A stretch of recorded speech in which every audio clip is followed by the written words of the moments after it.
Hi, welcome to Juneteenth Voices, bridging businesses across borders. Let me just, bridging Black business across borders.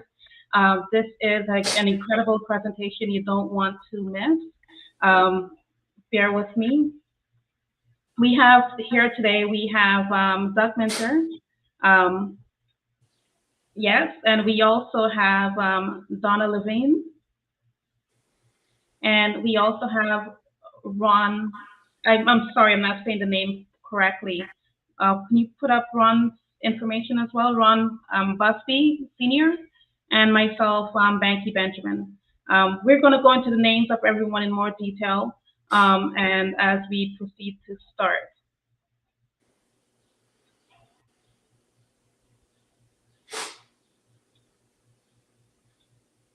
As we start, I'm going to ask Doug Minter to introduce himself more thoroughly and start with our land acknowledgement.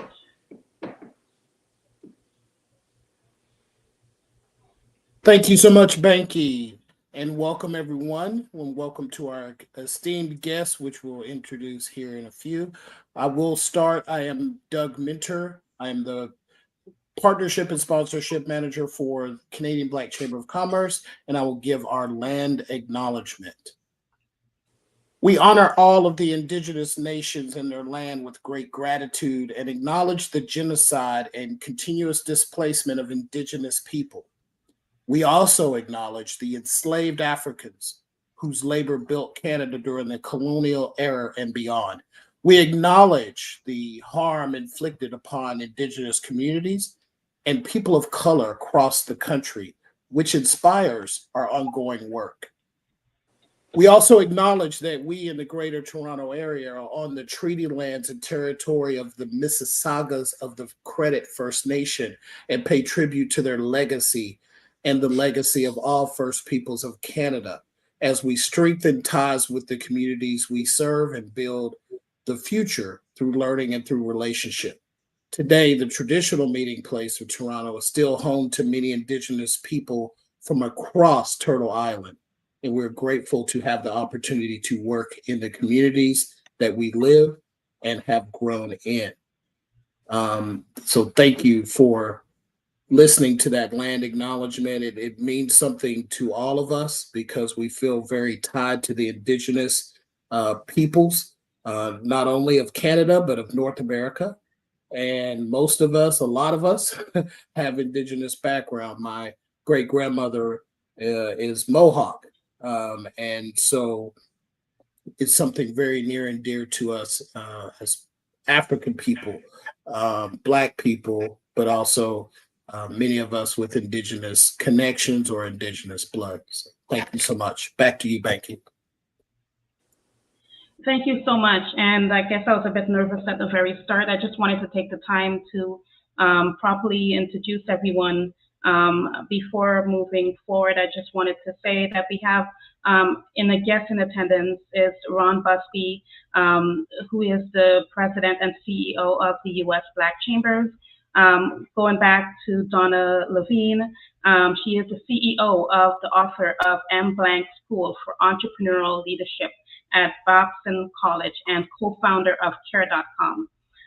In addition to that, as we've already heard from the amazing Doug Minter, who is our sponsorship and partnership manager, and I'm at Canadian Black Chamber of Commerce, and I am the marketing manager at Canadian Black Chamber of Commerce as well. Let's come back to the presentation. I wanted to take the time to properly introduce everyone. This event is brought to you by the Canadian Black Chamber of Commerce. Basically, our vision is to create generational wealth and building trust. Our mission is to advance Black businesses through education, empowerment, and collaboration to succeed within the Canadian and global markets. And our purpose, as we are the original national voice that supports the Black entrepreneurship spirit that builds wealth and prosperity through business ownership, economic and trade development for the betterment of the Black diaspora and the Canadian economy. This event is also brought to you, sponsored by Black Business Direct. A lot of you who are in attendance today would have known that there is a giveaway brought to you by Black Business Direct. The giveaway is to announce to give a 6 month membership and a 3 month digital mailbox. The winners will be announced towards the ending of this event. Black Business Direct is Canada's national directory for Black businesses. In partnership with Uber, we are providing a free, easy-to-use access resource to support and find Black-owned businesses nationwide, local to your area within Canada. Build awareness for Black businesses across the country and internationally too. Register your business and find other Black-owned businesses. You would log into blackbusinessdirect.ca. If you're interested in advertising inquiries, we do have a waiting list. You can email advertising@blackbusinessdirect.ca. General inquiries, info@blackbusinessdirect.ca. Doug, feel free to speak on the Elevate Black Business Project. Yes, so the Elevate Black Business Project is an amazing project that we entered into in 2021, funded by the Canadian government, as well as partners such as the Black Opportunity Fund, CIBC, BMO, and others. The Black Business Project helps Black-owned businesses at every level of scale, whether you're at the ideation stage or whether you are growing and looking to get your first million or get beyond your million, right? You want to get to 10 million, you want to get to 20 million. So we have programs at every level of scale. We can help you with business plan writing. We can help you with also negotiating contracts with procurement. Pretty much anything that a business needs, we're there to help you. If it's something we can't do, we'll connect you to someone in the ecosystem that can help you. So that's all I want to say about that. Awesome. We just want to really talk about membership. We do have membership options, which are business membership. You can gain access to our services, programs, and events to transform your business. Business membership are available at $250 annually. We also have individual membership options as well. Are you new to entrepreneurship? We do have standard memberships available for you as well. The information would be in the chat, in the comments, if you're interested in any of those options. There's amazing benefits such as the referral program, vendor priority, discounts at CBCC events, TELUS Mobility, UPS, and so much more. Information about memberships, you can sign up by emailing membership@canadianblackchamber.ca. We also have a toll-free number, 1-855-687-6222.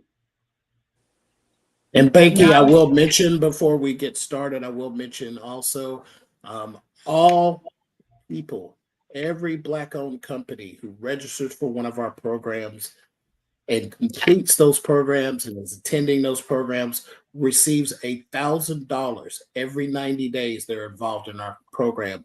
Generous funding through our partners, the Black Opportunity Fund and CIBC. So it's an amazing historic program here in Canada. I don't know too many places you can go and get paid to attend a class, but that's what we have to offer. So just wanted to mention that key partner, Black Opportunity Fund, and those key benefits. Awesome. Thank you, Doug. As we proceed to have our Juneteenth conversation, if you're interested in membership with the U.S. Black Chamber, the information will also be in the chat as well. Doug, over to you. All right. So what I want to do real quickly, because we want to get to the speakers. You don't want to hear me talk all day, but I did want to give a Juneteenth overview just to set the lay of the land and the context. So you can see here in 1776, we had the Declaration of Independence in the U.S. And in 1861 was the start of the Civil War. Emancipation Proclamation, which was the initial kind of slow, I call it a slow freedom, that was a slow freedom document. It really didn't eliminate slavery, but it kind of stopped the movement of slavery. And then in April 9th of 1865 was the end of the Civil War. And that is the marking of the arrival of Union troops in Texas. And one of the generals in the Union announced to the slaves, hey, you are free. You are free to go. And it's interesting, you hear very little about this, but there's a place in Texas called Limestone County. And Limestone County has been celebrating Juneteenth since April the 10th of 1865. So it's the longest, that's the county. If you want to know about Juneteenth, it's Limestone County in Texas is where all this originated. And it's so interesting because people think it's that day, that June 19th, that all the slaves were freed. In Tennessee, they weren't freed until August, right? And even in Kentucky and other states, they weren't freed until later. So this word, we didn't have the internet. Everybody didn't have phones. You didn't have this system like we have now. And so you couldn't hear about these things. You had to hear about it through word of mouth. And slave owners were very reluctant to give up their slaves. They wanted to hold on to them as long as they could. So next slide. So let's talk about Juneteenth and talk about the Canadian context of Juneteenth. So as you understand, it's critically important you understand the dates leading up to the Civil War and some of these key dates. Lucy and Thornton Blackburn escaped slavery twice. They both came up through Kentucky, made their way to Detroit, and free blacks helped them, vowing to burn the city down. 200 women and men, free blacks and enslaved blacks, created a riot to let Lucy and Thornton Blackburn out of jail because their slave owner wanted to bring them back. This is known as the Blackburn riots, and the Blackburns became abolitionists once they were freed and made their way to Canada, into the Toronto. And they became the owners of the first taxi cab company in Toronto. And I think that's interesting, and I think that's telling as we're talking about Black businesses, that as soon as they were free, the first thing they did was opened up a business. And I think that's something that's really important. These two people I mentioned because I think they're a bridge couple. These two young people in search of freedom changed history in both the United States and Canada. And because there was this riot, 200 Black folks rioting, that was put in the paper and advertised everywhere because it created a lot of fear. And so it's so important in the United States and Canada because the context of them creating a business, escaping slavery, creating a business is so telling at this particular time period. Again, almost 34 years before the Civil War. Next slide. So let's go even further back in time to understand the context of slavery and what made Canada this bastion of freedom. On March 14th, 1793, Chloe Cooley, an escaped Black woman in Kingston, was bound and thrown to a boat and sold across the river to a new owner in the United States. We never found what happened to her. She was sold into the deep South, into slavery. And because someone witnessed this, who happened to be a former soldier who had an escaped slave, fought in Butler's Rangers, fought in the War of 1812, took this incident back to Lieutenant Governor John Simcoe. And John Graves Simcoe then creates this legislation, an act to present further introduction to limit the introduction of slaves into Ontario. All of these things kind of helped lay the groundwork to what we call the Underground Railroad today. This was the first, in 1793, this is the first open door of freedom into Canada. And then you add on all of these other Lucian Thornton Blackburn, plus other riots that were going on in the United States. Canada becomes this place, this popular place to escape. And over 30,000 to 40,000 enslaved Africans were freed. And then Britain, shortly after, in 1834, they have the Slavery Abolition Act, which ends slavery for 800,000 Africans, not only here in Canada, but in the Caribbean, Africa, and South America as well. Next slide. So what's the context? Let's go back to the American context. So in 1865 to 1870, about a 5-year period of time, a Black Renaissance occurs with the passage of the 13th, 14th, and 15th Amendments. One, abolishing slavery, granting citizenship, and giving Black men only the right to vote. As a result of this activism, in 10 of the 11 formerly Confederate slave states, approximately 80% of eligible Black male voters were registered by the summer of 1867. This is telling because 1867 is the actual birth of the country we call Canada. July 1st, 1867. See how the dates kind of collide? Next slide. So during Reconstruction, there were over 2,000 Black office holders. I was astounded when I did the research on this, and I didn't realize it was that many. 2,000 office holders by 1901, 20 Black congressmen, 2 U.S. senators from Mississippi, which is the deep, deep South, if you know anything about the United States.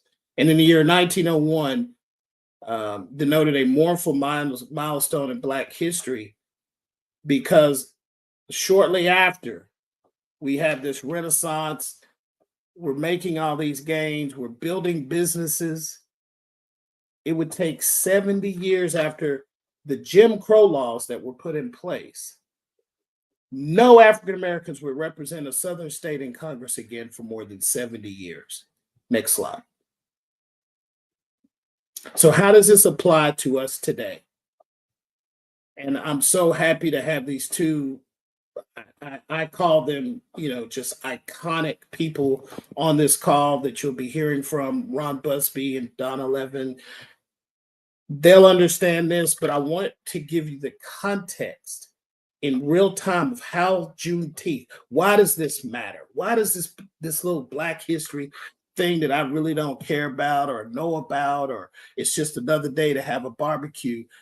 Let's look at the current context because it's eerily similar. January 25th, 2020, first case of COVID-19 in Canada. March 2020, COVID-19 restrictions begin here in Canada. May 25th, 2020, George Floyd is killed. April 1st, 2020, CBCC launches its first entrepreneur program info session. It was in person then.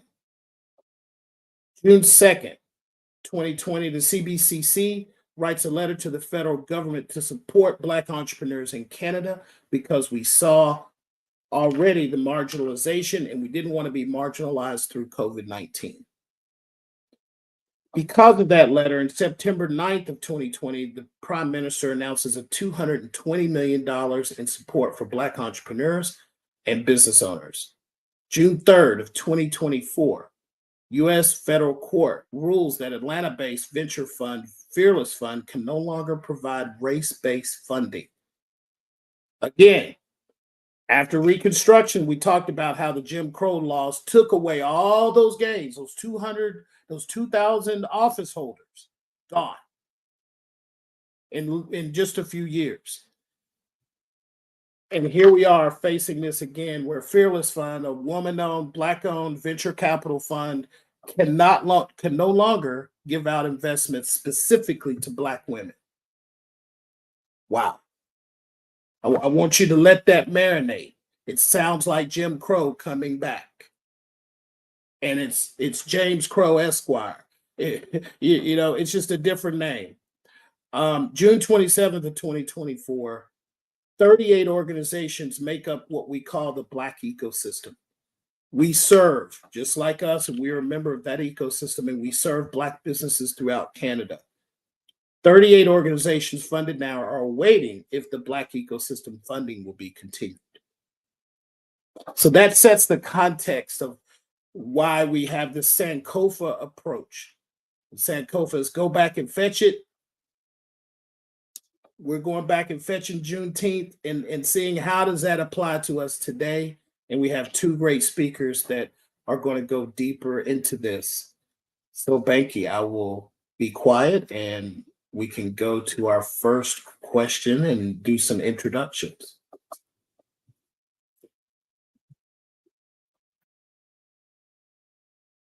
You're on mute. Hi, everyone. Thank you for being with us and welcome to our panel discussion. And also, I just wanted to also, for Donna, her information is also in the comments as well. Let's do with question number 1. Juneteenth was followed by 5 years of reconstruction where Black men held political office for the first time, launched and grew businesses, and progressed in a society, and then Jim Crow is imposed, which set back all these gains. Compared to this era of the attention to Black people during the George Floyd era, which appears to be waning now. So this is a question for both Don and Ron, more of comparing the John Crow era to the George Floyd era. I'll let Donna go first, ladies first, and then I'll follow with any information that she fails to mention or that I feel compelled to join in. But Donna? Absolutely, and I will encourage you to jump right in. So hello, everyone. I'm Donna Levin. And Doug, thank you so much for connecting the dots and providing that history lesson and the context. And I am very fortunate that I live in a household with a son who loves history and just did something on this topic. So I've been thinking about this long and hard. I'm going back to how you explained from the long process to freedom and how long it took to travel across the country. I would dare say in the Jim Crow era, there was also a certain measure of disbelief of what was happening at the time in the South. People couldn't really see it outside of those communities. So it was sort of downplayed if you weren't living through that in one of those communities and how people were being impacted. Let's talk about how the pendulum has swung back and forth from now bringing it back to George Floyd. Every single one of us who has any sort of Black male child, particularly in the US, you had to talk with your child about what could happen and how to behave if you were ever stopped. And it was a thing that most people could not understand unless you were in one of those households. And then George Floyd happened. So now as we see this pendulum swing and there was sort of this awakening and reckoning nationally, what gives me pause and what gives me hope as we're seeing the pendulum swing back now, because there was a national reckoning of saying, hey, I dare say international reckoning that we have some challenges. We're looking at this data. We need to make some motions, and large commitments were made on how to move forward. What gives me hope right now is that we still have cell phones. We still have cameras. The information travels very quickly, and the momentum that has been picked up. We also have allies. In all of those stories, it was an ally who came forward to really support. And as we look at the context, and today, as the pendulum is going back, right before this, I was sharing there was another panel where people were talking about they were going to follow up legal action with other legal action, very similar to people sort of taking to the street. But now it's more of, we're going to take this to the court. Because if we really do believe in free enterprise, and I know in the US and Canada, we all believe in free enterprise. Our countries are built on the notion of free enterprise. Why would we possibly do anything or legislate stuff designed to crush free enterprise? So I think that's a difference. And I do see, again, the correlation on the swinging of the pendulum. So what is still in place? Most organizations still have a commitment to diversity, equity, inclusion, and belonging. Those organizations that have funds are still, many saying, we're going to move forward on the funds while this thing is still moved forward in the courts.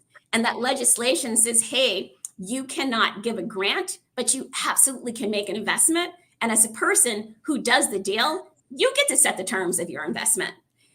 So I think with any legislation, you can follow that legislation in a way that actually still holds true to your mission while you go and have the fight. And so I will pause there because I can keep going on this topic on what gives me pause and what continues to give me hope. Well, Donna, I'm optimistic about your hope. So congratulations, and I hope that rubs off on everyone that's listening this evening. Doug, I want to say thank you, man. It's been about almost 10 years or more. How many years would you say? 4 years? No, it's got to be more than that. It's got to be like, how long have you guys been around? Because I think I was there 5 years. It was 5 years. 5 years ago. Feels like 10. Feels like 10. It feels like 10. A lot has happened. 5 years. We met for the first time. Yes, sir. And you were at our launch and just did great things for us, and really appreciate your support through the years. Before you talk, Ron, I do want to say one quick thing in honor to Donna. I want everyone to know this young lady, graduate of Emerson, graduate of MIT, probably the only Black woman I know that's went through 5-6 rounds of seed funding, took a company public. That company is called Care.com. She was one of the initial co-founders of that company. And Donna, that company is in how many countries now? 25. I just wanted to frame who you're listening to before we continue. So, and Ron has a similar background, and he's in DC. He just came back from a tour with Vice President Kamala Harris. How many introductions have you done with her, or how many tours have you done with her? We've done 5 cities. I was blessed to be able to introduce her right down the street from you guys in Detroit, Michigan, on her economic tour, where she is really talking about a Black economic agenda. So it has really been an eye-opening conversation and opportunities, not just for the U.S. Black Chamber, but for our members and chambers across the country. Again, Ron Busby, president of the U.S. Black Chambers, Inc., headquartered here in Washington, D.C., as Doug had mentioned. We represent 172 local and international chambers around the country. We're in 43 states, 6 international chambers with a membership base of roughly 340,000 Black-owned businesses. We were founded 15 years ago, March of this year, March 2009, right after Obama was elected, President Obama. And we were founded on what we call our 5 key pillars: advocacy, access to capital, contracting opportunities, entrepreneurial training, and chamber development. It's ironic that we talk about this history. I was born in Houston, Texas. And so Galveston, Texas, right down the road, is where many of the first Juneteenth celebrations actually happened. We always talked about Juneteenth being our 4th of July. Our family did not celebrate 4th of July, but we always celebrated Juneteenth, and I thought that was 4th of July. We moved to California later on, and many African Americans migrated from the South and moved across the country.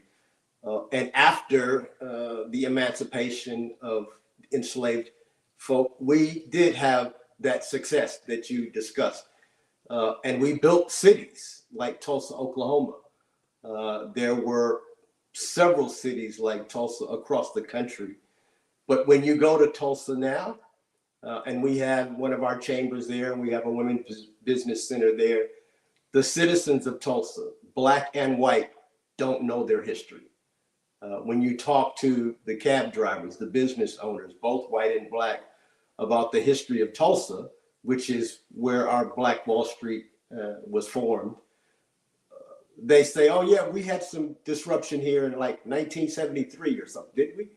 So they don't know their history. So to be able to have this conversation, really, I applaud you, especially giving that testimony of how Canada sees the importance of Juneteenth, as well as American citizens here from formerly enslaved people.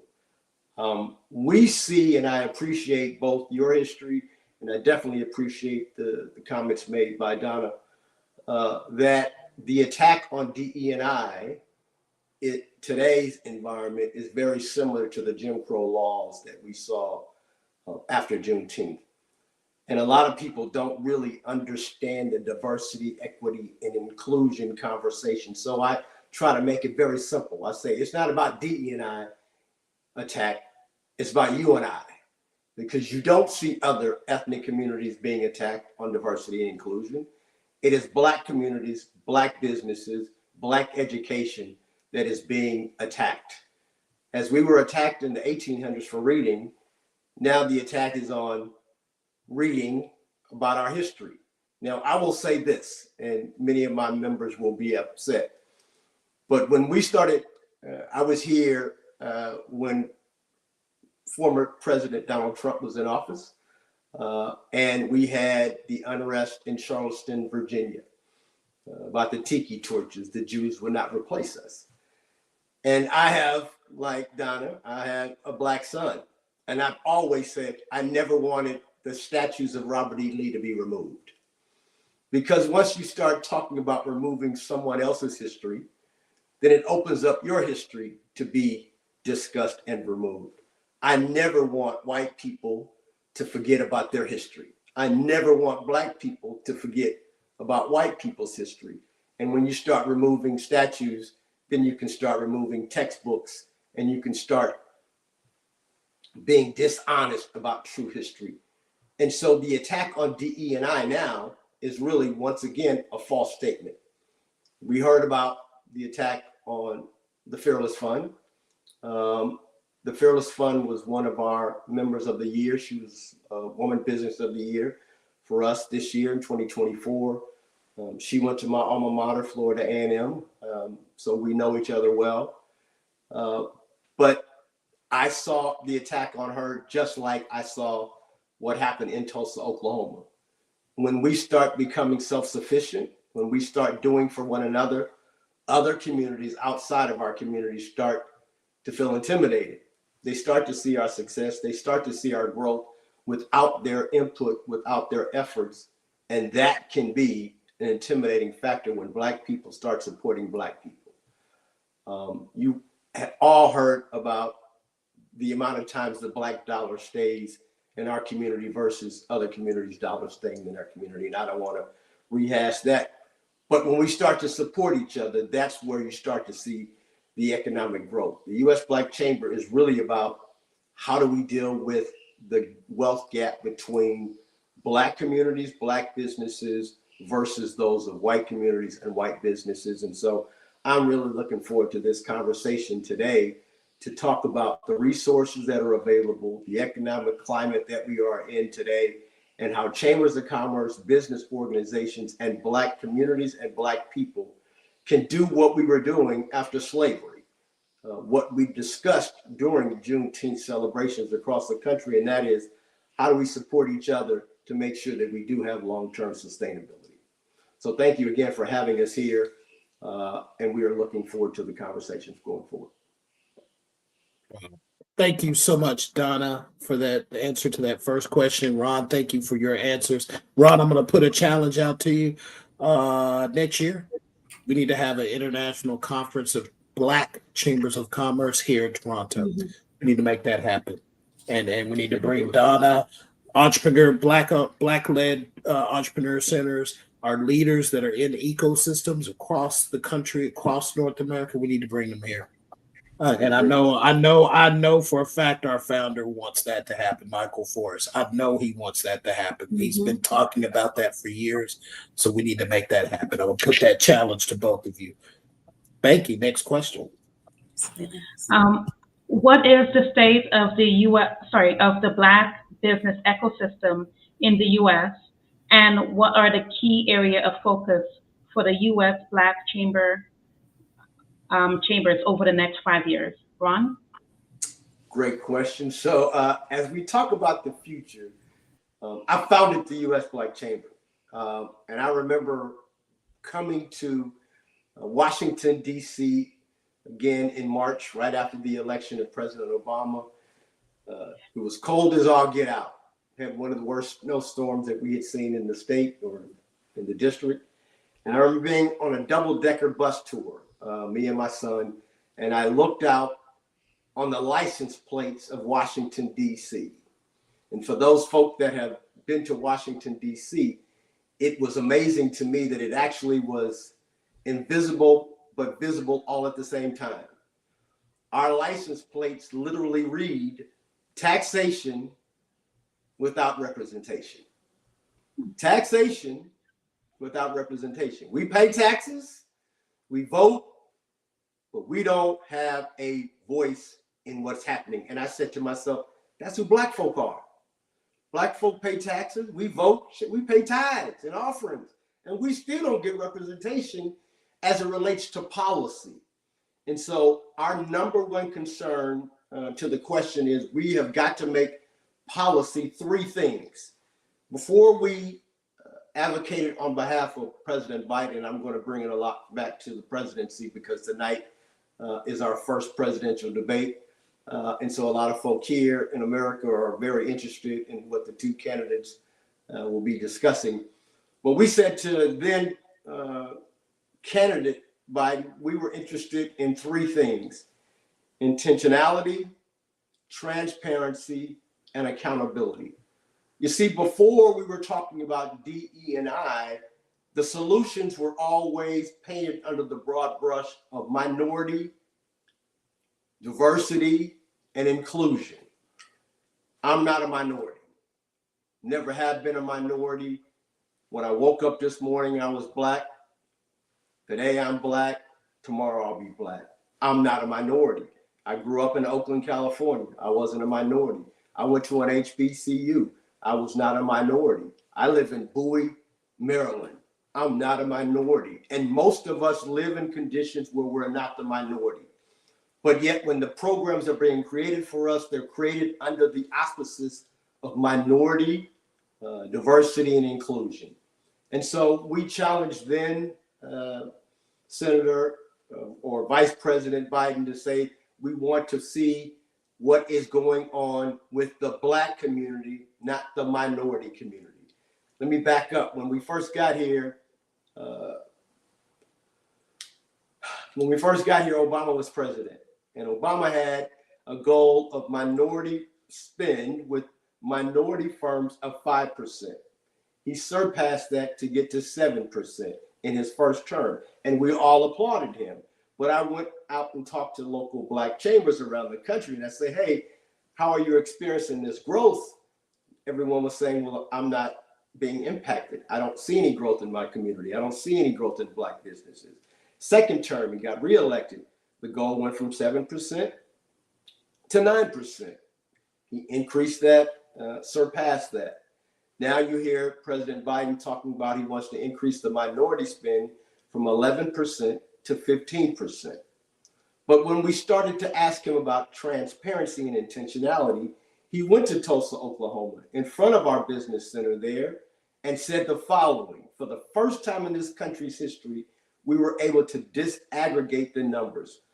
So that means we were able to actually find out what was being spent in the Black community.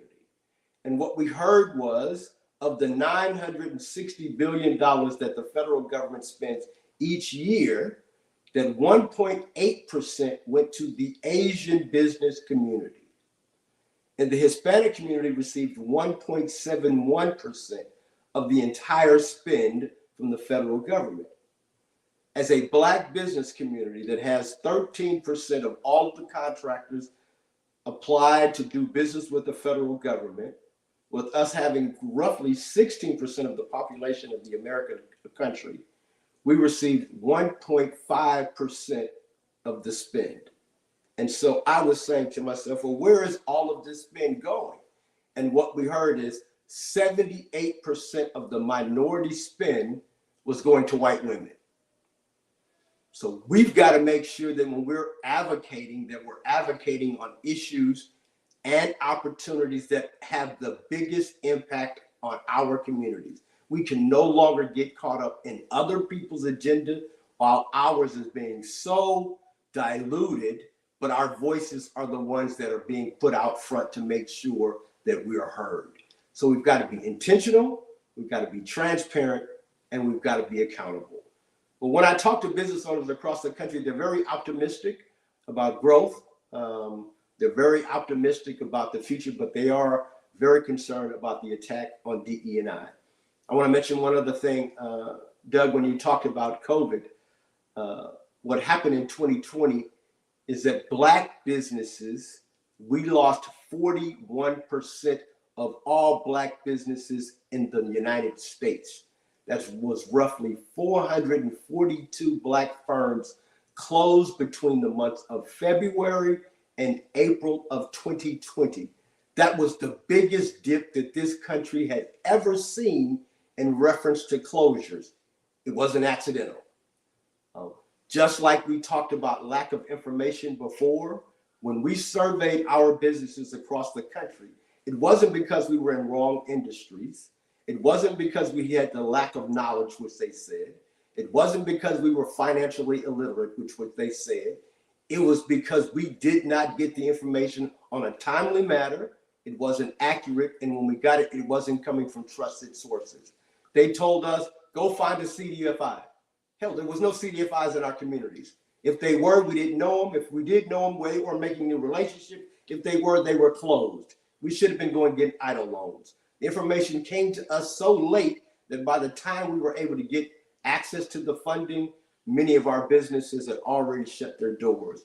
And so having access to information that's trusted, that's timely, is critical. Had we had that, Tennessee would have found out about emancipation the same time that Houston and the rest of the country found out. Information being timely is extremely important, especially as we go into the next phase of growth and technology. And I really want to talk about what U.S. Black Chamber is doing in reference to that when we get to that question. Wow, Donna, I see you shaking your head. Do you want to jump in on that one? No, that was great. I was going through and taking notes and pulling back. I have just recently had this conversation. I have a niece who is a doctor in Atlanta, and the healthcare system, as many of us know, failed in Atlanta and moved most of the doctors out. She was determined to stay in the community, and so has a primary care model, a direct to primary care model, staying in her community. And now she is a business owner. She didn't go to med school thinking that now she was going to be an entrepreneur. And I think so many of us become entrepreneurs out of necessity, or because we want to create, multi-generational wealth. And in some cases, there's like a problem that's a hair on fire that we are determined to go and solve no matter what. I say this because in your COVID example, where, she's saying, hey, I don't want to go to a bank and get a loan because we all know the data that 80% of most of those loans are rejected. And gave the example of why, if you can enter into a relationship, to enter into the relationship, because the people who got those loans had a relationship with the bank, that the bankers did those forms, they helped do that work. And so, when we put our businesses in place and we go to move forward, sometimes if we don't like the terms or it's non-traditional, we do miss the boat on some of those things. What I wanted to mention, again, we both have now mentioned technology and sort of the speed of information. I would just encourage us, every single business. I know we hear a lot about the challenges with AI. AI is our friend. I used to talk about search being our friend. I'm telling you, AI will be one of our superpowers, to have access to that information, to augment the skills that we do not have. You don't have to hire a marketer now. You may not be a graphic designer. You may like those things that you may need to get going, but also to go help you find information very quickly and the requirements in that information, and sometimes to help you fill that information out. I wanted to just touch upon, I was listening to those 3 points, and we have this conversation, rather you're a fund or an entrepreneur or an organization, we all have this need for access to capital. And so there are a number of different vehicles that we can pursue.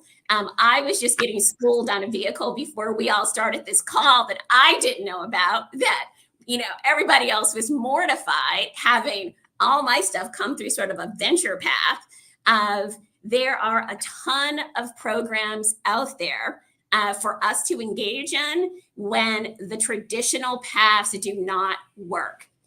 So I know we all think about government grants, and I was doing research before this because Canada and the US have the most favorable trade.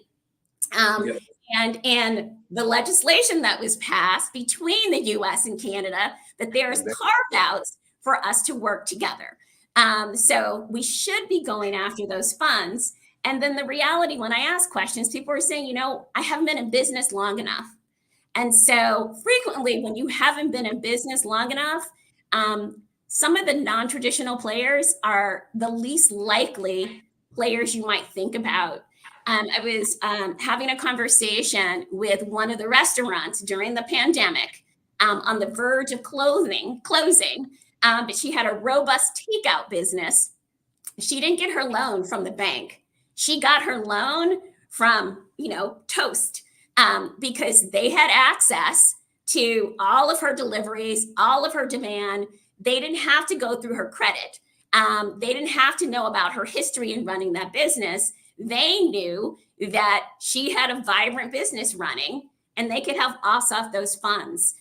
So I know there's a conversation and there are more questions, but it made me go back to, how do we use technology to our advantage and our superpower? Because so many of the existing technology firms that we work with every day, to do everything from just to respond to email to go off and do searches, they do have funds, and they are making decisions about how to support us in new and different ways that go around some of these traditional barriers. Donna, this is why I consider you a god in the entrepreneur space, because you're so smart.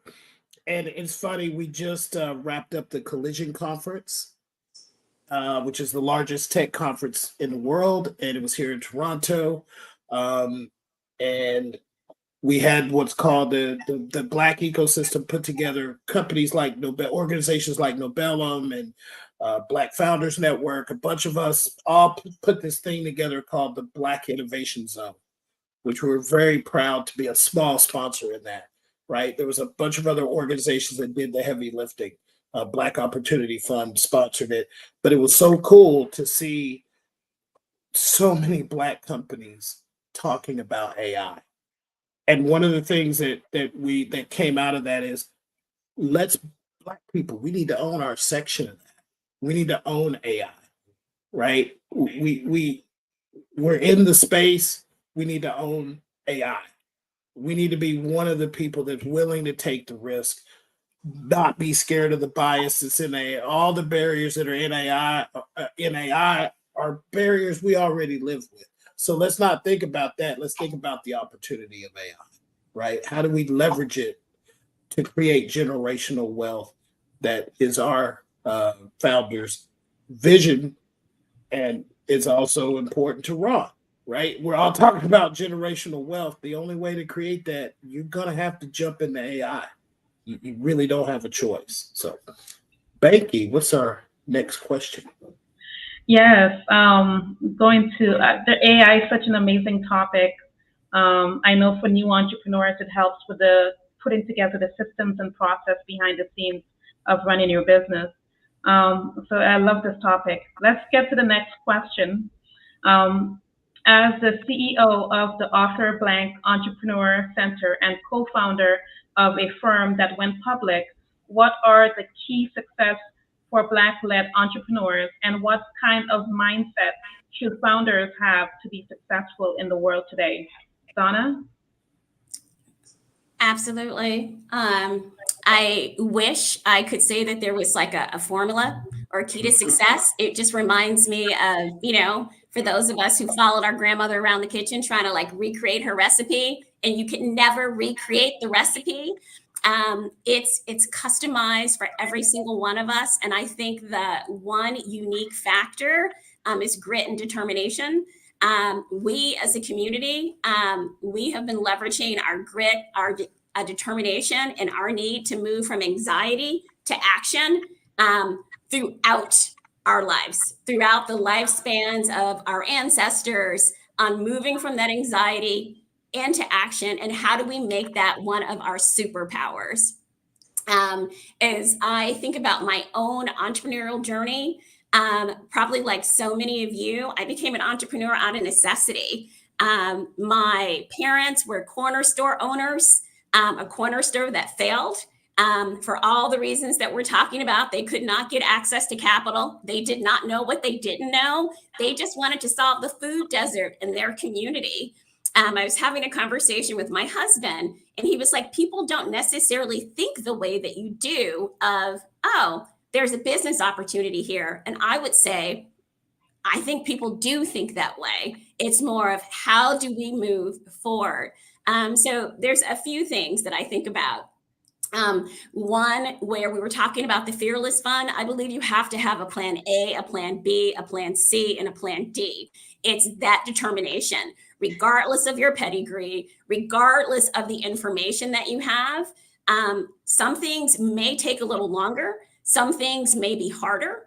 And so how do you have a plan and a backup plan? As I was going through some resources, since the number one thing or question outside of how do I get started, everyone is always looking for capital on how do you leverage every possible resource that may be at your disposal. So I talked about what you might find at a tech platform. How do we go after government grants and subsidies? We were having this conversation before. They do exist. How do you find partners? I'm going to put the whole VC thing off into the side.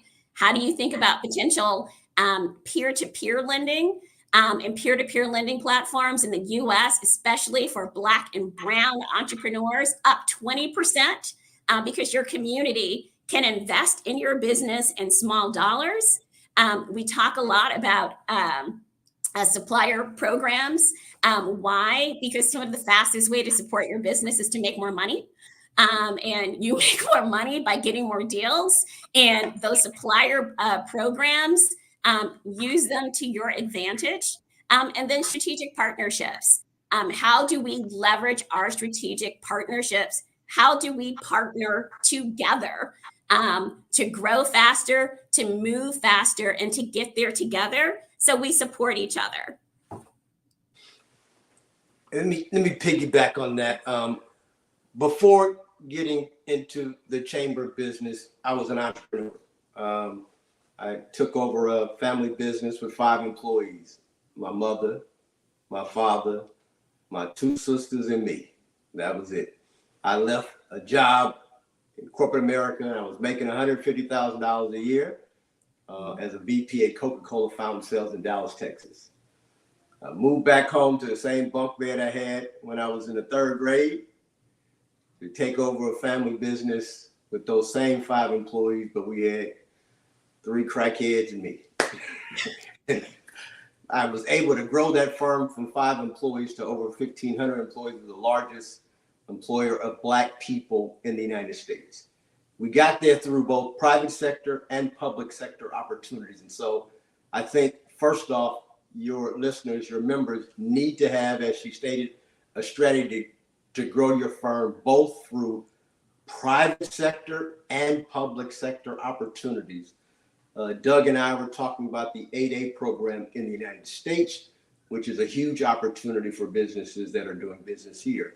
But something that I think that Donna mentioned that I implemented myself, and we don't do enough in my community. When I go talk to corporations in the private sector, and when I go talk to government agencies in the public sector, they tell me the same thing.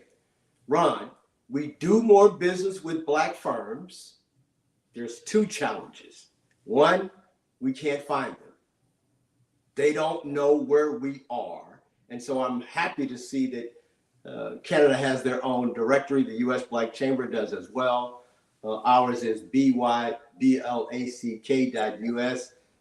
I think you can find it in the chat. It is a free directory for United States businesses to be onboarded, to be found, to be certified as a Black-owned business, and to be supported. But the second question that I always get is, well, Ron, they don't have the size and scale. We're just too small.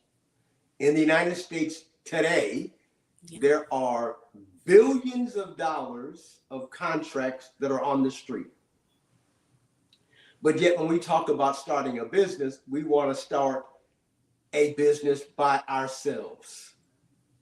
Reginald Lewis was my icon, my hero. Reginald Lewis did not start a business. Reginald Lewis was the largest Black employer, the largest Black company, became a billionaire. He didn't start a business. He acquired a business. Elon Musk never started a business. Elon Musk acquired a business. Mm-hmm. We've got to have a mindset of mergers, acquisitions, joint ventures, consortiums. We've got to think larger than me and my. We are collectively too small to take on the contracts that are being awarded right now today.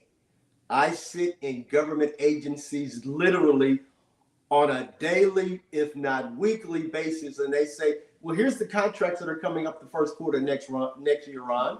Do you have anybody that can do this $200 million contract, this $400 million contract? Understand that if I'm in the 8A program, the largest contract that I can get is $4 million. Those are intentional to keep us small. So Doug, you know, we're too big to be small, but I'm too small to be big. We've got to say, okay, well, that's the challenge. How can we figure out a way to be able to get around that? And that is through thinking outside the box and saying, what is my neighbor doing? What is my competitor doing?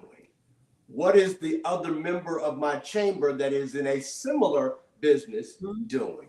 And it may be a complementary business. We've just got to make sure that I'm not the smartest person in the room. I'm not the richest guy that owns the company. We've got to take our egos. And I'm saying this as we're getting ready to close, because I think this is the most important thing that we can do during the remainder of 2024. We've got to create the size and scale to be. There's a CHIPS Act that's in play right now where we're building new technology in America. The president has stated we're not going to outsource our technology manufacturing anymore. We're going to make it in the United States. And as we speak, we don't have enough Black firms. And it's not because the federal government is not committed to doing it. Yeah. We don't. And if they exist and you're listening, please contact us, because we've got to make sure that we know who you are. If you don't know the US Black Chamber, chances are the U.S. Black Chamber doesn't know who you are. If you're trying to do business with the United States, the first thing you need to be doing is become a member of the Canadian Black Chamber of Commerce, which has a reciprocal program with the U.S. Black Chamber of Commerce. There is no way I could have become the largest employer of Black people had I not been politically astute, been involved in nonprofit organizations, and looking at both the private sector and the public sector opportunities. And we've got to start thinking about mergers and acquisitions. So well said, Ron. Can I just put like a +1 or a +2 on that? Between the US and Canada, somewhere between 2.6 and 3.6 billion of dollars moves across the border. That Inflation Reduction Act and the CHIPS and Science Act is geared for partnerships between the US and Canada. Those are the organizations who can apply, who can team together. And hopefully there'll be another conversation when we have more time about how to form teaming agreements on, and now it's sort of the commit that if we go after this grant together, here's how we will work together if we should win. And if you win, there's a period of time on how to structure that deal together. And so hopefully, I don't know where we are on the time schedule, but would love to talk more on this topic. Donna, Ron, thank you so much. Oh my gosh. Okay, so let me just give one quick example. You know what? Here's the thing. We have partnered with 2 other organizations, right? Recently. And in that partnership has created funding that is helping our sustainability as the chamber, just as a single organization. We would not have gotten the ability to get access to that funding had we not made those partnerships. So what you're saying is stuff that we're putting into action. I don't know. I think we wanted to do it morally and kind of philosophically, but because of the economy, it's a necessity, Donna, as you say, right? We're partnering out of necessity. We don't have to like each other. We don't have to be from the same part of the African diaspora. We don't even have to speak the same language. But if we know that you have something I need and I have something you need, and we can mutually be beneficial, that's where it's at. We don't have to like everything. We don't have to, I would prefer them being from, Canada, or preferred them being from the US, or preferred them being from my state or my province or my country of background. Sure, it's easier. It's cultural fit, right? But at the end of the day, it's business fit. And I want to say one thing. They don't even have to be Black. The firm I purchased when I was in business was a white firm, first off. Secondly, the U.S. Black Chamber, we acquired an organization that had nothing to do with chambers of commerce. We acquired, because of the conversations we were having before, but the lack of information, there's an organization called the National Association of Black-Owned Broadcasters, NABOB. They represent 188 Black-owned radio stations and 12 Black TV stations. Because Black people trust our local media, but we didn't have a relationship between the business community and the media community, we were just talking gibberish. We acquired them last year, and now information coming from the U.S. Black Chamber is reaching our community on opportunities, on access to capital, and truly having conversations about an economic agenda that is Black in nature, but is positive in effect and effort going forward. Becky, next question. Can we fit one more question in? Becky, do we have time for one more question, and then we can open up for Q&A? Yes, I want to talk about AI some more. The next question. In Canada, we are focused around 4 key industries: clean tech, digital technologies, advanced manufacturing, and agri-foods. How can Canadian firms leverage the USA to advance these areas to assist their growth in Canada and the globe? this is a question for both Donna and Ron. And you kind of already answered it, I think. I was going to say JV consortiums, Black folk here, we invest, standards, regulations, legislation. There's a lot of great opportunities. 98% of business growth for Black Americans is going to come with outside of the United States boundaries. So we understand the importance of having an international appeal. We're not going to do it here in the United States. Most people have this conversation about going to the continent of Africa, but we all know that that is a heavy investment in resources and funding. But Canada is a prime opportunity for us, and because of the U.S., Canada, Mexico agreement, I think there's policy already created for us to work together. I also think that when we work together with Black firms that are here in the United States and Black firms that are in Canada or around the country, it gives us the leverage to be able to take what we already have along with the intellectual property that you guys bring. And I think we really have an opportunity to really put our companies and countries in a fast forward position. I have to drop off because of the debates that are getting ready to start momentarily, but I do want to say this.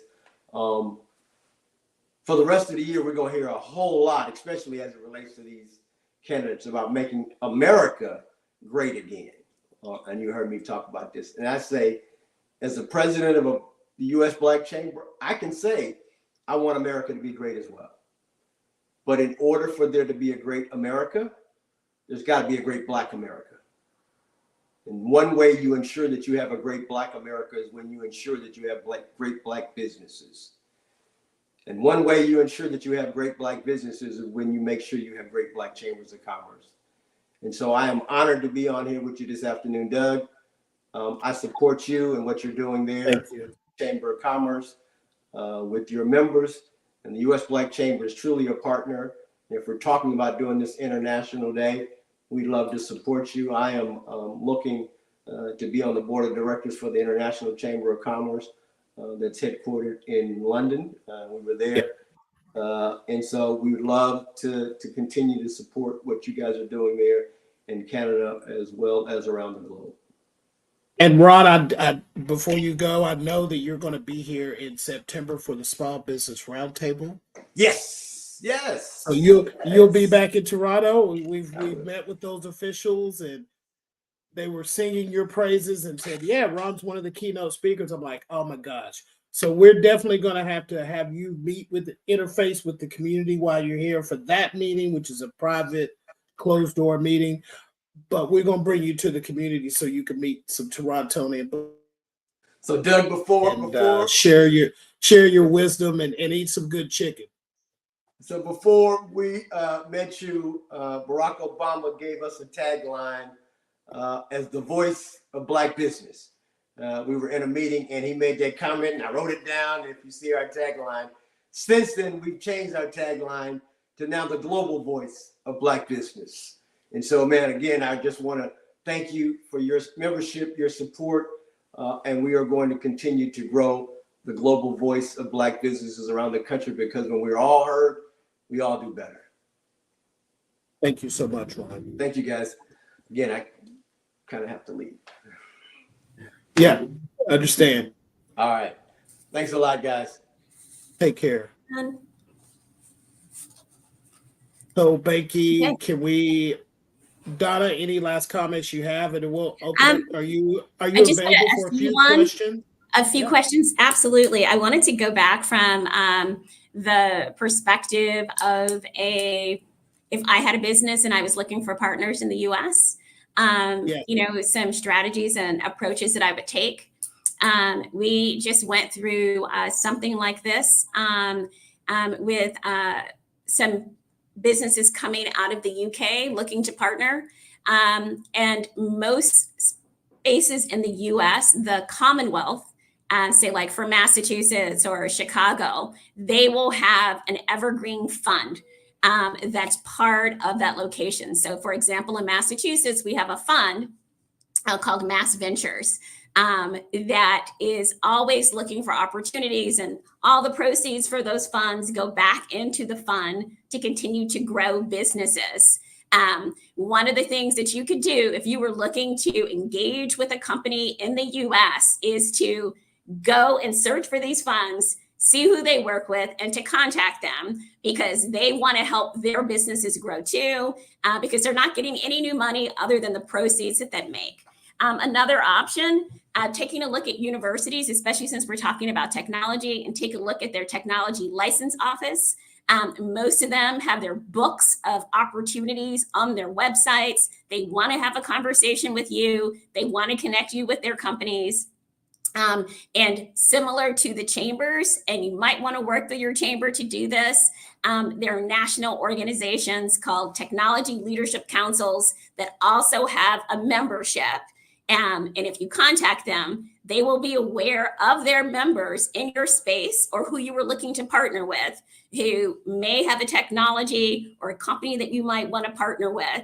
But my message is the information is out there. The organizations are out there. And that whole notion of mind your business on your business, and going back to AI, use it as a force for good to help you find some of these resources quickly, and to figure out ways that you might be able to collaborate. Okay, Becky, let's open it up for Q&A. You're on mute. There was one question in the audience. One moment here.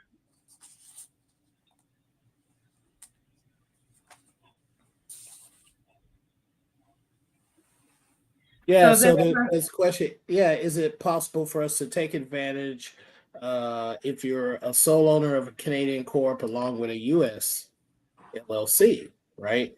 And that's more the legal JV stuff, but can you elaborate on that? So let's say you found this US LLC that you want to partner with, and you're a Canadian corporation. How would you kind of go through that pathway? Absolutely.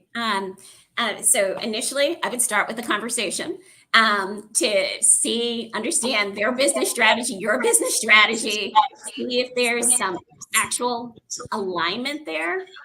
Mm-hmm. All right, I'm hearing an echo. To see if there's some actual alignment there. And if there is an alignment, the chances are they have a lawyer or you have a lawyer who can help you sort of navigate. But I would go first to understand what's the alignment, like what's going to be the win-win for the two of you, and then bring in some outside counsel to help you craft that way forward. And this might be a case of where it might be one of those teaming agreements where it's a loose potential formation of saying, hey, we want to go after this bigger deal together. And if it looks like we're going to, our chances of success are like 85%, then we're going to move forward on actually solidifying this deal. Or if we actually win this grant together, this is how we will work together without actually sort of locking yourself in for an ongoing lifetime, unless, that's the absolute fit in the plan moving forward.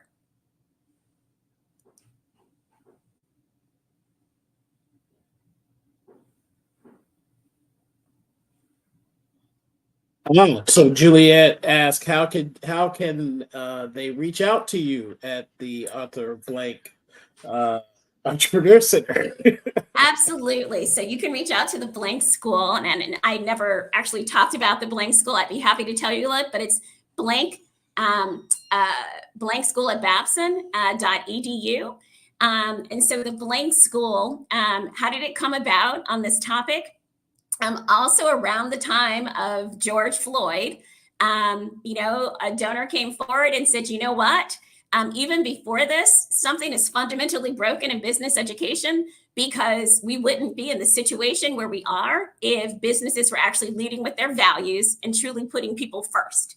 How can we build businesses that are equitable, joyous, and lead with compassion? And that was the formation of a transformative gift to Babson College, which had been #1 in entrepreneurship for many years, with a focus on supporting entrepreneurs of all kind and believing that it is core to humanity.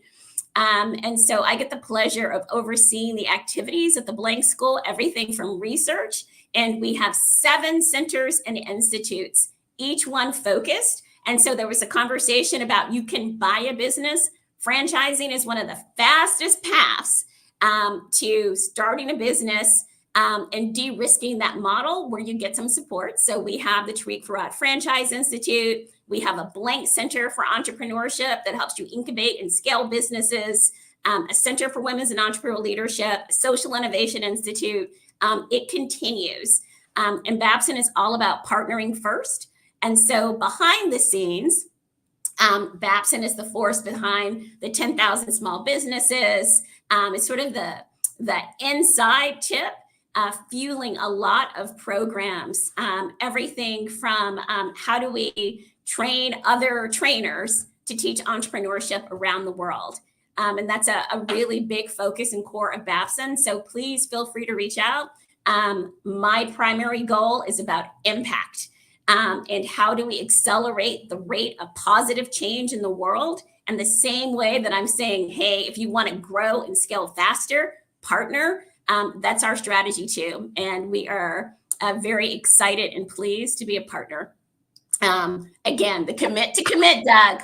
And we're not quite sure everything that we're going to do together, but we do know that we are aligned on mission and we will be working together. Absolutely. So Donna, thank you so much for the answer to that question. And I love that, I wanted to let people know that we're in this dating process, right? We said, we're going to partner. We're going to make an impact in North America. We're going to help you make an impact in the United States and in Canada. And we really appreciate your willingness to do that. So I say all that to say you will see Donna again.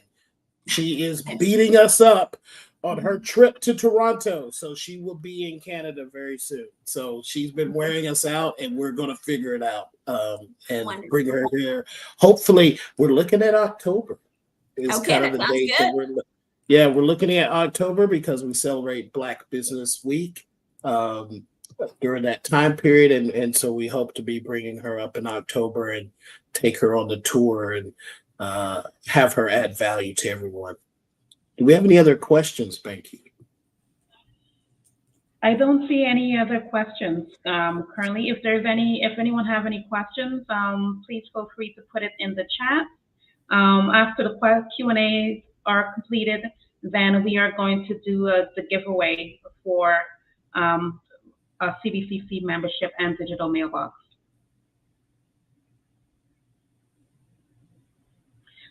So there is one question. What's out there for young Black entrepreneurs in Canada? That's a question that's more directed to you, Doug. Yeah, so I'm going to say this again. And Donna mentioned this, and Google is your friend, right? There's a plethora of programs out there for young Black entrepreneurs, both at the municipal level, the federal level, provincial level. But the first thing I would say is reach out to us. Becky, make sure you put my contact and our contact. If you just email us at info@canadianblackchamber.ca, that's info@canadianblackchamber.ca, we will reach out to you and we'll show you what you need, right? We'll figure out what your needs are and we'll find resources for you. Absolutely.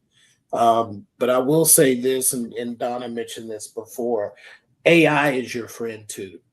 We understand there's barriers with AI, there's risk, there's bias in the AI. However, we had a participant in one of our programs reach out to us, and she said, I asked her, how did you find out about the Canadian Black Chamber? She goes, oh, I used AI. She used AI to search for resources, and that's how she found out about it. So, yeah. There was a question that popped up, Becky. Yes, I also want to add Google Alerts. So I use Google Alerts and it alerts me of anything that's coming up that's grant related. My alerts are usually grant related, Black owned businesses. And if there's anything in the media about it or any type of article, it pops up on my feed that way as well.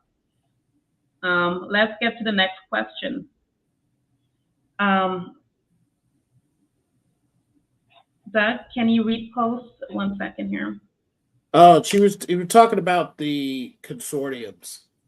Yes, we're actually going to, so the consortiums that he's talking about is where, Donna, you've probably been a part of consortiums. We have a mini consortium here at the Chamber. We have mutual partnerships with Babson College, with the U.S. Black Chamber, with Black Opportunity Fund, with many of the banks. We consider that kind of a consortium. And we make decisions as a consortium on grants. We go after grants together. Like, it's mutually beneficial. And that's the nature of the consortiums. So if you have any other questions on that, please reach out to us. We're happy to make connections, see what your situation is and determine what's the best way. Is it a joint venture? Is it a teaming agreement? Is it a simple MOU? Right? It could be simple as that. Do we have a strategy for optimizing AI together? Oof, that's a big question. I think the first thing with AI is to sit down and talk to someone who is doing or using AI in the way that you need to apply it. That's what would be my first, because this is too much to answer, right, Donna? I don't know if you want to. Yeah, there's a great article. If you're, AI is such a broad term. April Walker is a writer for Black Enterprise, and she just did a great article on sort of what we need to know about AI and how to start to think about it. And, for example, on a strategy for optimizing AI, I think it's really on the job to be done. There are AI platforms that will help you build your pitch deck. There are AI platforms that will help you with your financials. There are AI platforms. And so as we think about optimizing, I would think of it as any other tool on sort of what is the job to be done and what strategy you're looking to execute. But to get through the basics, April Walker, who is a fabulous technologist, has a great article there. And to, pull back and to think about how do we get comfortable with sometimes the discomfort of AI. President Spinelli at Babson did a great article also in Fast Company that sort of lays out and makes the case of, why we were all still going to be standing and how do we think about sort of the ethics going on behind the scenes. Awesome. We do have another question. In the fact that Black spending fuels the economy, if we could target direct and channel that spending, any ideas? I have a few. So I guess it's more of, do we have any ideas for how we can channel the spending to fuel the Black economy or Black spending in our economy? I think peer-to-peer lending. Donna, I think you mentioned that. That's is it Susu? There's so many models that we're already doing within our community, right? Or we have legacy of that. I think peer-to-peer lending is probably one of the ways we can make a bigger impact, right? Is when we're lending to each other and co-buying properties together. I think that communal purchasing, to me, is where the big bang in the buck. Your thoughts, Donna? I'm right there, definitely on ways to grow and scale. I think similar to your directory and your marketplace on how do we support and actually buy from each other. I think frequently when we're making choices, sometimes we don't know what we don't know. And so how do we get that conversation, the information out there, again, on where is the list? Who can I support? Who can I collaborate? And similar how you were saying, October, you have Black Business Week. How do we make that sort of an ongoing for how we make our decisions and how we choose to support. I recently asked a group to really think about how they were shopping locally. It is the exact same thing on how are we making sure that we are investing our own dollars in our community. I totally agree. I would even say something of we have to carry the mindset of Black owned first before we delve into other areas. It's more of a mindset thing. And definitely check out our directories, Black Business Direct, and also for the US, buyblack.us as well. Let's go. Cedric says, how do we activate grassroots ideas? Who wants to? I know, I'm excited about your grassroots idea. So one of the things, I consider myself an entrepreneur masquerading as an academic, and I love helping people bring their ideas to life. And so, when you think about your grassroots ideas, I would challenge you to pull back on that idea and actually just start talking to people about your idea. Particularly people who you think might be your customers, and don't actually tell them your solution. There's a notion that we all fall in love with our idea, but we need to fall in love with the problem that we're solving.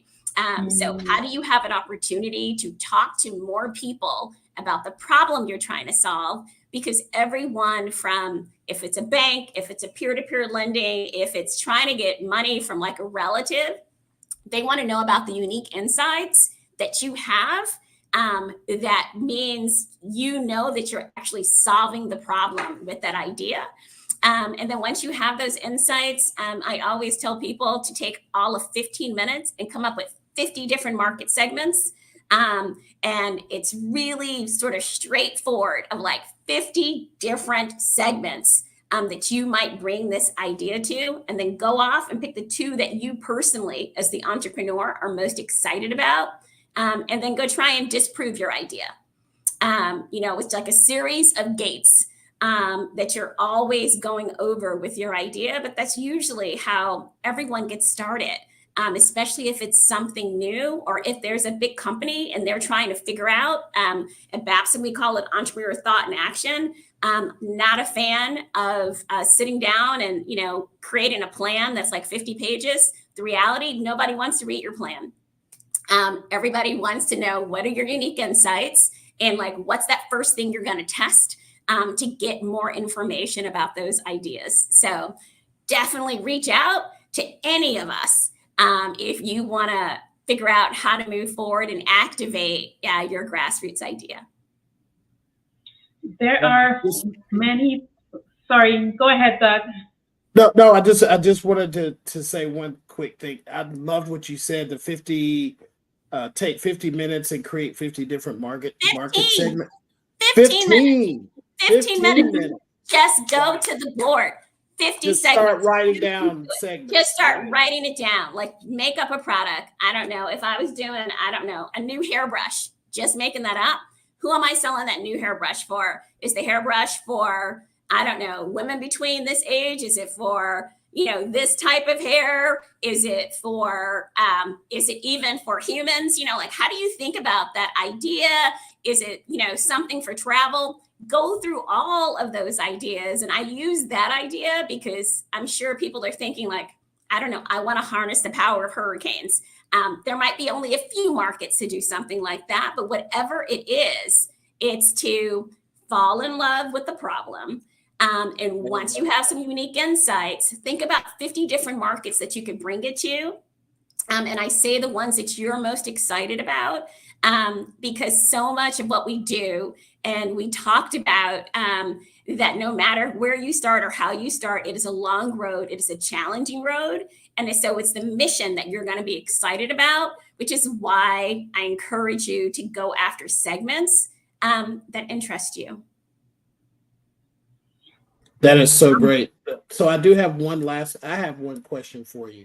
When you look at frameworks for teaching entrepreneurship, like business model canvas, EOS, traction, scaling up, Y Combinator's approach, Babson College's approach to growing companies. One of the things that we started working on was taking all those approaches along with growth wheel approach, which we use, and combining them all to create like a master framework. Love it. What are your thoughts on that? And are people struggling with the framework that they need to follow to grow their company? And because we would find little pieces that were in traction that we needed to tell people. And then we found things in EOS that we needed to tell people. We found things in business model canvas that we need to tell people. And we were struggling trying to figure out, okay, what's the perfect framework? What's the curriculum? Right? And I don't like curriculum just because I think it's coaching them with the facts. Like, I'd rather just say, here's the framework. Start putting meat on your framework, right? Start filling in the holes. So what are your thoughts on that? So Professor Heidi Neck, who is probably one of the most sought out and highly rated entrepreneurship educators, will tell you, we've been talking about using things like search and AI to go find out the information that you need, is that our job is not so much the framework. Think of the framework as like getting the lyrics to your favorite song. Our job is to teach people how to sing.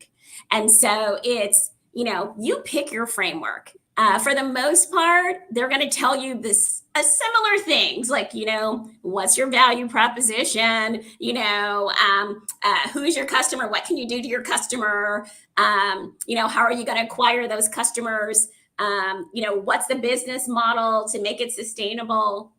It's how do we teach people to do all of those things in a way that resonates with them, in a way that is the right amount of information at the right time. And I think that's where it becomes almost a little bit of art in that magic.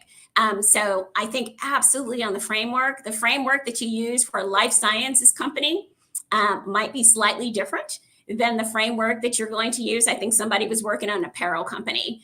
Their timelines are going to be different. The hurdles and the things they need to test are going to be different. And the size of capital that they need or the amount of capital is going to be different. So I think you're there. And I love that you will customize a framework to sort of meet the entrepreneur where they're at. But again, I think the magic is in how do we teach people how to sing? Awesome. How do we teach people how to sing? Man. I don't know what to say. That's Professor Heidi Neck. I can take no credit for that. It is absolutely. But the insight was so on point. Anyone right now can go Google a canvas. You can go get the canvas and you're going to look at that canvas and it's like, okay, I'm supposed to figure out my cost of customer acquisition. I have 15 different formulas that I use can figure out my cost of acquisition, or I need to figure out my key metrics.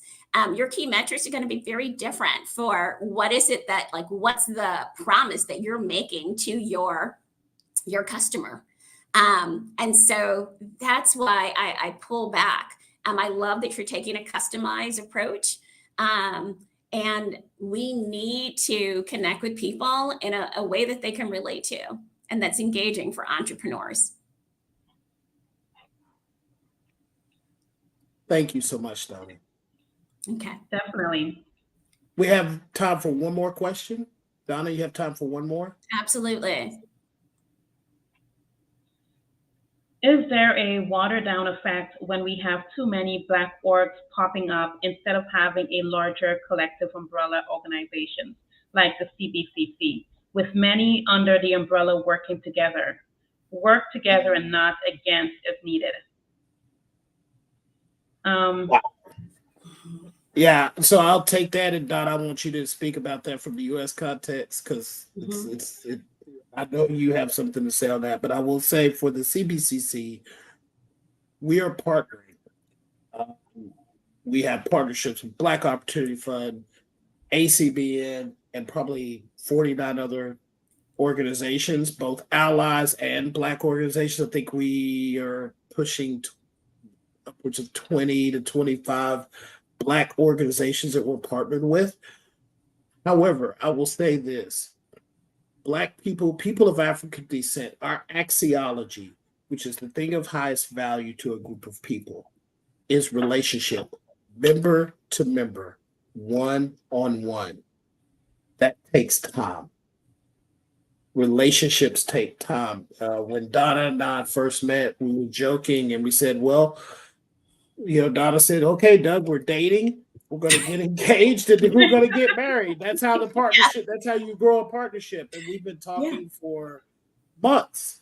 And it takes time because we have to figure out where's the synergy, where's the money, right? Where's the everything to partner? You can't, what did Tina say? What's love got to do with it, right?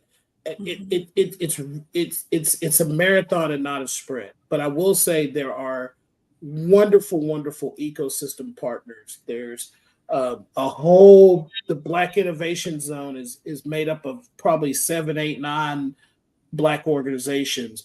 The Chamber, we're partnering with 3 or 4 other organizations going after funding together. These things are happening, but it takes time.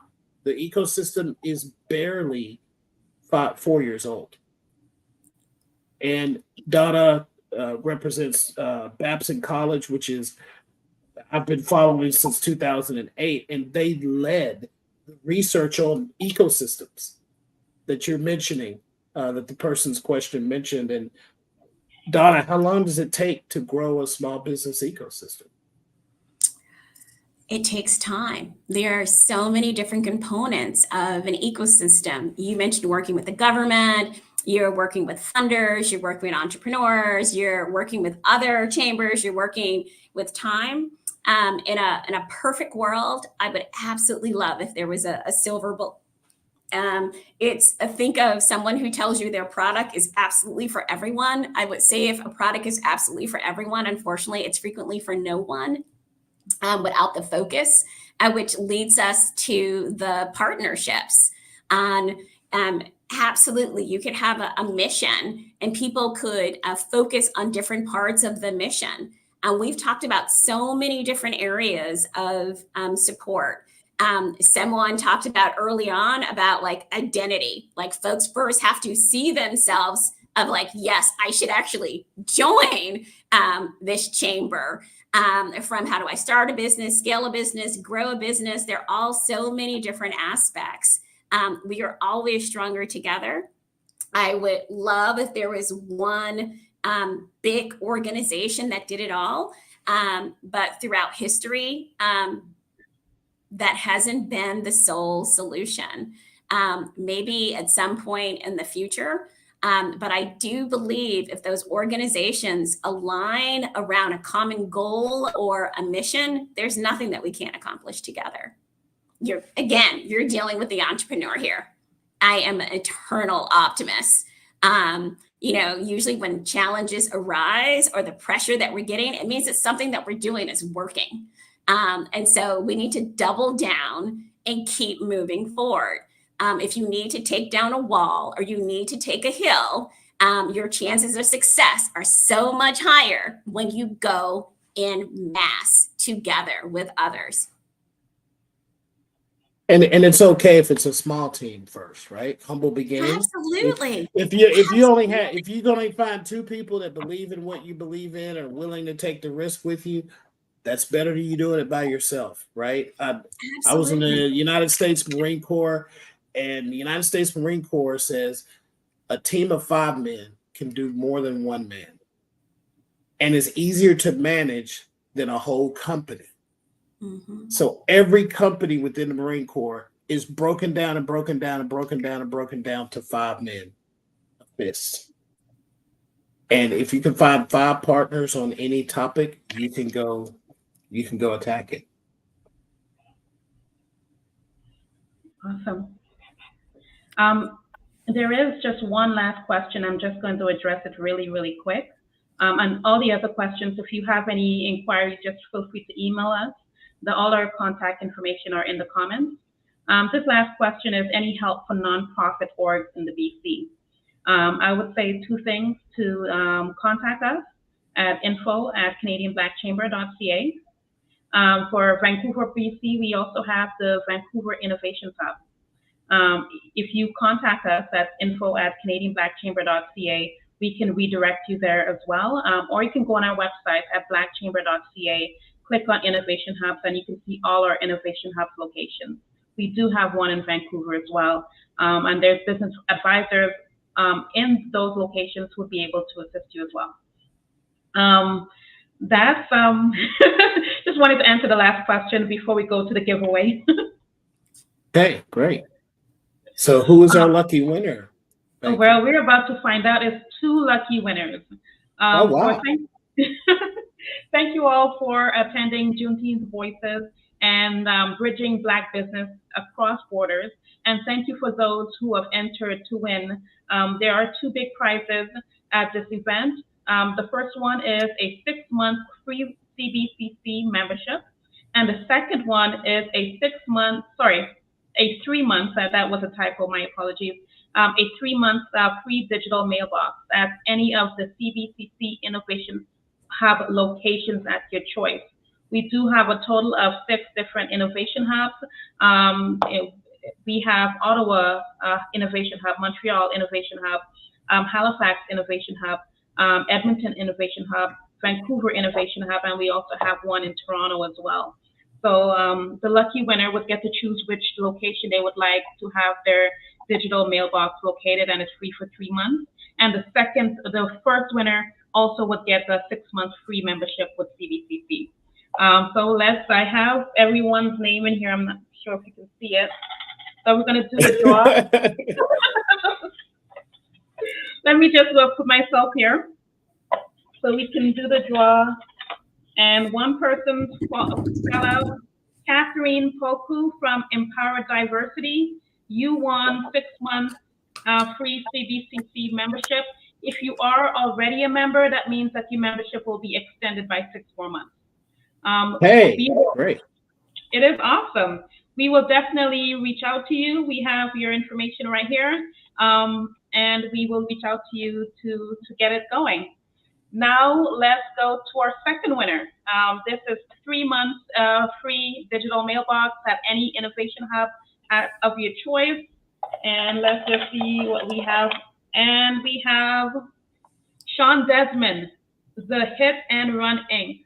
Sean, we will definitely reach out to you. You won 3 months free digital mailbox at any of the innovation hubs of your choice. And that's it. Thank you guys for participating, and thank you for showing up today. The conversations were great. I just wanted to also, there is even more comments going. How do you register? There's all these comments. There's even some comments of people wanted to come into the conversation. They wanted to come on stage and talk with us as well, which is awesome. Maybe that might be something we might open up in the future. But Donna, we have to bring you back. You have to come back and just do an opening network. Siobhan Chen said congratulations. Siobhan Chen, I'll just mention, Donna, is the first Black woman in Canada to get her swarm drone license. And she's already done shows. She has a show coming up pretty soon, August 1st, for Emancipation Day. And she's killing it. We got to partner her. We got to figure out how to scale her. Yeah, so we've got a bunch of great entrepreneurs in our communities, about 1,500 entrepreneurs right now, Donna, that we directly interface with. All Black. Would love to. Just say the word. Awesome. Yeah, so I would say it's awesome, everyone. The engagement was amazing, and thank you guys for coming in and showing up today. Hey, Becky, can we do one quick thing? Donna, if I can beg you for 5 more minutes? Absolutely. Okay. Can we bring up one Black male and one Black female to interact with Donna, if they wanted to interact? All right, 1 second here.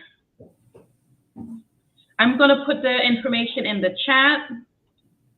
And Anybody wants to come up and talk with Donna while we have her? It's rare to meet women like this, and we need to let them, few people benefit. so Cedric was one of the person who wanted to talk. Yeah, And, Cedric, and let's get a female to talk with Donna as well. Can't wait.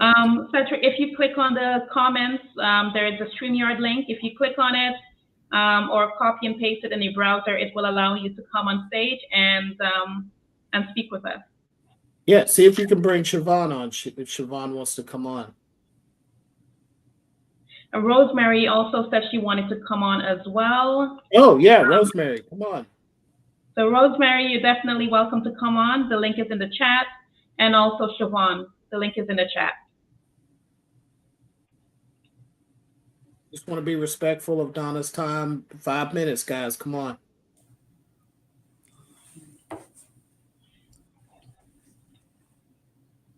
Yeah, well, thanks for the opportunity to engage with the community. Thanks for Oh, inviting thank me.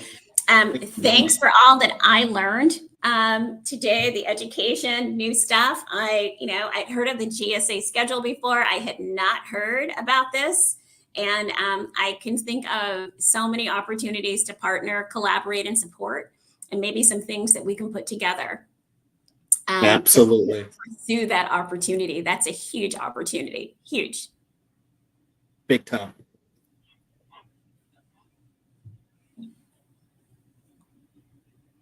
Michelle says, looking forward to meeting you, Donna, here in Toronto. Yeah, Michelle Buckley, she's like an expert in accessibility training with persons with disabilities. She is amazing. She's a spitfire. Donna, I definitely want to put you in touch with her. You absolutely need, you'll love her knowledge. I can't wait. And if she's ever looking for partnerships, there are quite a few organizations who all are thinking through their product strategy around accessibility. So what is the since you mentioned that, so we have some pretty stringent laws that are coming due here in Canada. Is that the same in the US? Is it becoming, yes. Is the legislation following it? Great. Mm-hmm. And we are so far behind on accessibility, Donna. We are so far behind. No, I've actually been upgrading my skills as in graphic designing to upgrade for accessibility design as well. We just had a new faculty member join us. And she was pointing out, especially coming out of COVID, that there are so many now challenges that we don't see. And so people, say for people who were, say, on a ventilator, you can't actually tell what's going on with them, but still require different supports. And I do think it's a really broad conversation. So another topic at another time. And my guess is that people are probably having a hard time trying to join the stream. And I know I'm going to have to jump off at 9 o'clock. But we'll bring you back, Donna. Donna will be back. We'll have her in person, hopefully soon. And but we'll definitely bring you back to do a masterclass series with us on the topics you love to talk about. So, Banky, if we can close things out, that would be great. But we will definitely bring her back and bring Ron back as well too. Two awesome speakers. You guys were amazing. He was fantastic. I look forward to continuing the conversation, as is your entire team. Thank you so much, Donna, for being here. Thank you for Don Busby, if I'm saying his name right. Ron Busby. Yeah, Ron Busby. Ron Busby, sorry. Thank you, everyone, for coming in.